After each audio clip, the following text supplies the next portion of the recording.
So hello everyone, welcome back to my channel. আমার গলার আওয়াজটা একটু অন্যরকম লাগতে পারে কারণ আমার সর্দি লেগেছে। তো আজকে তোমাদের সাথে শেয়ার করবো আমার পুরো দুর্গাপুজোর ভ্লগ। পঞ্চমী থেকে আমাদের ঘোরাঘুরি শুরু হয়ে যায়, চারজন বান্ধবী মিলে বেরিয়ে পড়ি টোটো নিয়ে ঘুরতে। আর তারপরে এই টোটোর জার্নিটাই তোমাদেরকে শেয়ার করছি। বেশ ভালো কয়েকটা ঠাকুরই দেখেছি, কিন্তু বেশিরভাগটাই খেয়েছি। তো ফার্স্টে চলে গেছিলাম ফানল্যান্ডে, যেটা অ্যাকচুয়ালি এইচভিএফ এর ফ্লোরটাতেই রয়েছে, মেবি থার্ড ফ্লোরে। তো ওখানে গিয়ে আমি এসব করছিলাম, দিয়ে তারপরে আমরা চলে গেলাম একটু ম্যাক্সে। ম্যাক্সে আমার কিছুই কেনা ছিল না, আমার বান্ধবীর একটা কিছু কেনার কথা ছিল, তো সেই জন্যই গিয়েছিলাম। তো তারপরে এই ফানল্যান্ডের কিছু ছবি, সাথে প্রথমে আমরা চলে গিয়েছিলাম নেতাজি স্কোয়ার ক্লাবে, যেটা অ্যাকচুয়ালি আমার বাড়ির কাছেই। তো দেখো, প্যান্ডেলটা বেশ ভালোই করেছে। তারপর তারপর কেএফসির সামনে ছিল একটা মোমোর দোকান, যেখানে আমরা 40 টাকায় 15টা করে মোমো পেয়েছিলাম, সাথে স্যুপ তো ফ্রিতেই ছিল। তো ওগুলো খাওয়ার পরে তারপরের দিন মানে ষষ্ঠীর দিন আমরা চলে গেছিলাম গীতা রেস্টুরেন্টে। বললাম না যে আমরা ঘোরার থেকে বেশি খাওয়াটাই এবার বেশি হয়েছে।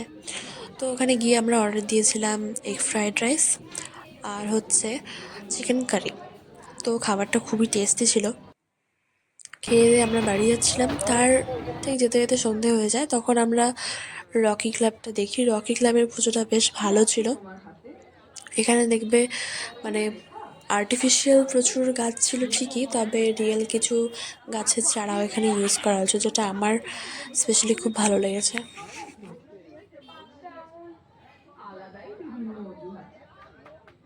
তো দেখতেই পাচ্ছ এখানে প্রচণ্ড ভিড়। বেশি কিছু ভিডিও আমি করতে পারিনি কারণ ওরা আমার জন্য ওয়েট করছিল, তো ফটাফট ভিডিও করে আমি চলে গেছিলাম।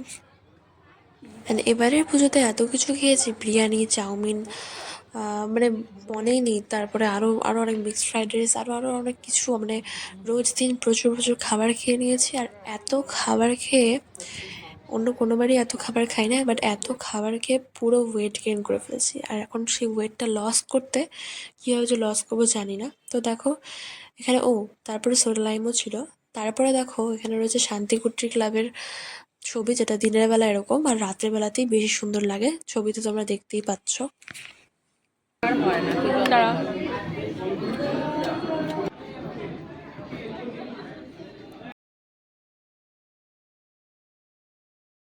অ্যাকচুয়ালি গীতা রেস্টুরেন্টে যাওয়ার আগে আমরা ভেবেছিলাম যে আমরা সাগরদিঘি পাড়ের ওদিকে কোনো একটা রেস্টুরেন্টে যাব, কিন্তু গিয়ে দেখি যে সেটা বন্ধ। তো সেই জন্য আর ওখান থেকে তাড়াতাড়ি অন্য কোথাও যাই না। ওখানেই আমরা কিছু রিলস টিলস বানাই, ওখানেই কিছুটা টাইম স্পেন্ড করি।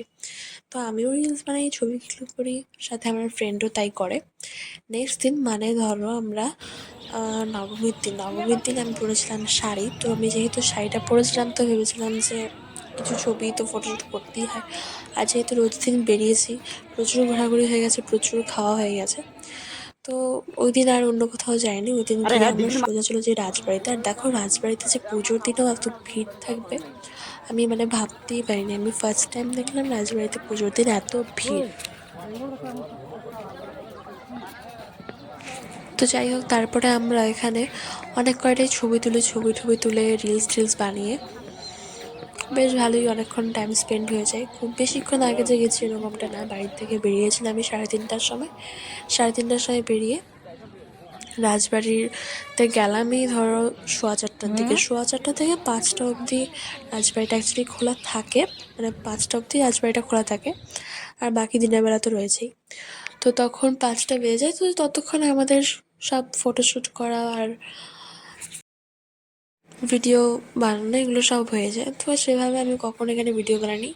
তাই দেখো আমার সেই ফটোওয়ালা ফ্রেন্ড, মানে যে আমার সব ফটো তুলে দিয়েছে, ওকে না আনলে তো ভিডিওটা একদম মানে অসম্পূর্ণ হয়ে যায়, এত কিছু করলো। তো তারপরে কিছু খাবারের ছবি, যেগুলো আমি খেয়েছি সব খাবারের ছবি আমি দিতে পারিনি, বললামই যে প্রচুর খেয়েছি, প্রচুর। আর দেন আমার তারপরে শেষে আর কি সেরকম কিছু ছিল না। শেষে আমারই কয়েকটা ছবি দিয়ে আমি করেছি। অ্যান্ড তো আজকের মতো এখানেই শেষ, আর সেরকম কিছু নেই। আবার দেখা হচ্ছে নেক্সট ব্লগে।